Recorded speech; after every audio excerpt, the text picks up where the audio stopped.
What if I told you the most powerful speech ever delivered about Cameroon's conflict came from an American? In April 2026, Pope Leo XIV flew straight into the heart of one of Africa's deadliest crises, and Cameroon would never be the same. Who is Leo XIV and why Cameroon? Pope Leo XIV, born Robert Francis Prevost in the United States, became Pope in 2025. And his very first major African journey, he chose to come here, to Cameroon.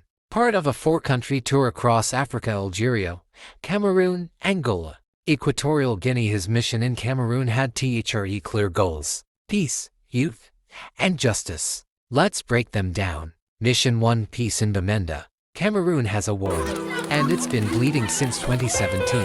The Anglophone crisis, a conflict between English-speaking separatists and the Francophone majority government, has killed over 6,000 people. Over 600,000 have been displaced. Pope Leo flew directly to Bamenda, the heart of the conflict, on April 16, 2026. And what happened before he even landed? Rebel groups declared a 3-day ceasefire just for his visit. At St. Joseph's Cathedral, he stood before community leaders, religious figures, and traditional rulers, and he did not hold back.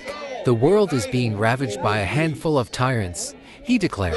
The masters of war pretend not to know that it takes only a moment to destroy. Yet often a lifetime is not enough to rebuild. He then released a white dove, a symbol of peace, over a city that had forgotten what peace felt like.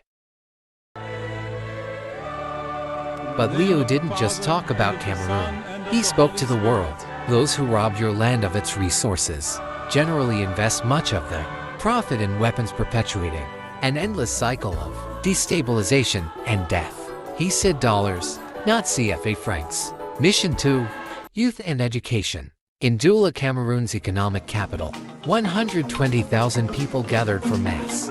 It was the largest crowd of the entire journey, and Leo's message there was clear. Young people are Cameroon's future, but only if they stay. He urged the youth to resist the temptation to immigrate, to fight corruption from within, to rediscover their identity. He challenged government authorities directly. Investing in the education, training, and entrepreneurship of young people is a strategic choice for peace. He also met with the academic community at the Catholic University of Central Africa now. Because for Leo XIV, you cannot have peace without education. Here's what Leo XIV's visit really meant for Cameroon. It wasn't just a religious trip.